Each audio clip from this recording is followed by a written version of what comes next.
am Beth Sibley. We have been at Santa Monica Baptist Church for 30 some odd years, and before we went to just a regular Baptist church, and I did not know anything about a life verse until we came down here, and someone kept saying, "This is my life verse," or "This is my life's verse." And whenever I got to thinking, well, I don't have a life's verse, and maybe I need one. And so I started searching, and if you search for it, God's going to lead you to it. And He led me to Psalm 40, verses 2 and 3, where it says, "He brought me up also out of a horrible pit, out of the miry clay.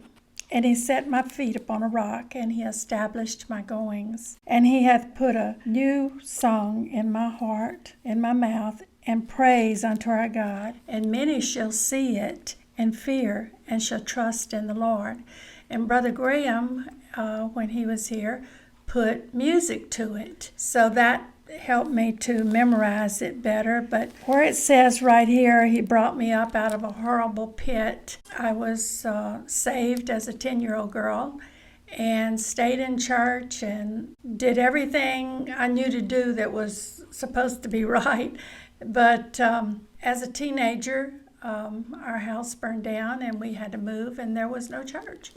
So we kind of got away from the Lord. A few years later, I got married, and we just didn't search for a church like we should. We were hit and miss everywhere.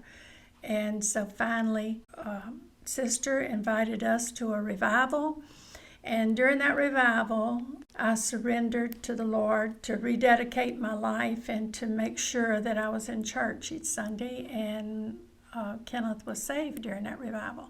And from then on, we've been in church working and trying our best to do what was right. And from there to down here in Santa Monica, and that is how we found out that we should be having a life's verse and trying to live by it. And I'm saying that the horrible pit is when you're not in church like you should be.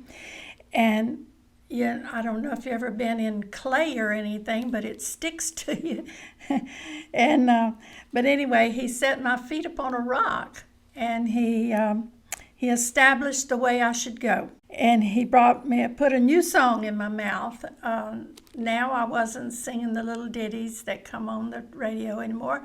I was singing praises to Him. Where it says, "Many shall see it." When I was teaching the younger girls, I led many of them to the Lord. And we did it by taking the verses and making songs out of them. And I still have young girls come in today, or maybe see me in the store or something, and remind me about the fun times we had in Sunday school and things. So that's the story or the testimony about my life's verse.